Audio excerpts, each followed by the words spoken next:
Penyidikan penentuan kuota dan penyelenggaraan haji ini KPK telah mencegah 3 orang untuk keluar negeri per hari kemarin. Pencegahan di kasus korupsi kuota haji boleh dijelaskan, Mas? Benar, dalam perkara penyidikan penentuan kuota dan penyelenggaraan haji ini KPK telah mencegah 3 orang untuk keluar negeri per hari kemarin.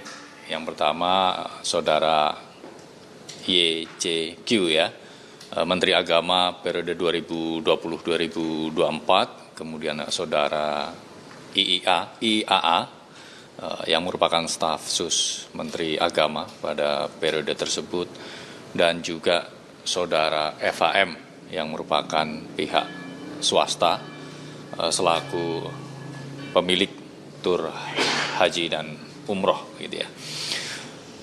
Pencegahan ke luar negeri kepada para yang bersangkutan tentu dibutuhkan penyidik agar yang bersangkutan tetap berada di Indonesia supaya dapat mengikuti proses penyidikan ini dengan baik. Tentu kita semua ingin proses penyidikan dalam perkara ini juga bisa berjalan secara efektif. Terlebih penyelenggaraan haji ini salah satu pelayanan publik yang menyangkut hajat hidup orang banyak, sehingga tentu ini menjadi skala prioritas KPK. Oleh karena itu dalam penyelenggaraan haji tentu KPK juga tidak hanya melakukan pendekatan melalui langkah-langkah penindakan, tapi juga KPK melakukan upaya-upaya pencegahan, diantaranya terkait dengan kajian penyelenggaraan haji yang pada 2012 lalu sudah dilakukan oleh KPK dan sudah memberikan rekomendasi kepada para pihak terkait. Dan saat ini KPK juga masih melakukan kajian kembali terkait dengan penyelenggaraan ibadah haji, terkait dengan kelembagaannya, lembaga-lembaga yang terkait dalam penyelenggaraan haji ini. Tidak hanya itu, KPK dengan Kementerian Agama juga dalam beberapa kesempatan melakukan kolaborasi, salah satunya melalui upaya-upaya pendidikan.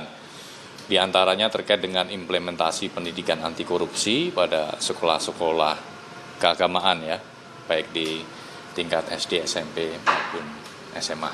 Selain Jeki, 2 nama tadi itu di penyelidikan sudah diminta klarifikasi belum, Mas? Terus yang kedua, kapan mulai memanggil saksi-saksi dalam penyidikan ini? Tentu KPK nanti akan melakukan pemanggilan terhadap para saksi dalam penyidikan ini untuk melengkapi keterangan-keterangan yang sudah diberikan oleh para pihak pada tahap penyelidikan. Sehingga proses penyidikan ini yang saat ini masih berangkat menggunakan sprindik umum nantinya KPK kemudian bisa menetapkan pihak-pihak sebagai tersangkanya siapa. Sudah dimintai berarti Mas, 2 nama tadi di penyelidikan? Karena di penyelidikan sifatnya masih tertutup dan informasi itu dikecualikan, tentu KPK juga belum bisa memberikan update, men-share terkait siapa-siapa saja yang sudah dilakukan permintaan keterangan pada tahap penyelidikan.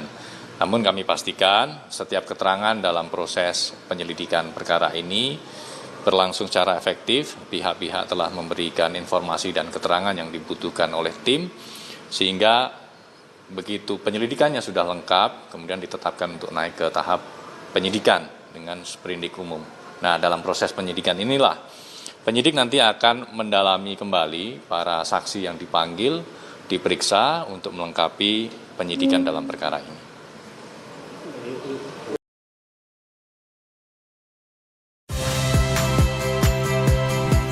Rizka Clarissa. Saksikan program-program Kompas TV melalui siaran digital, pay TV, dan media streaming lainnya. Kompas TV, independen, terpercaya.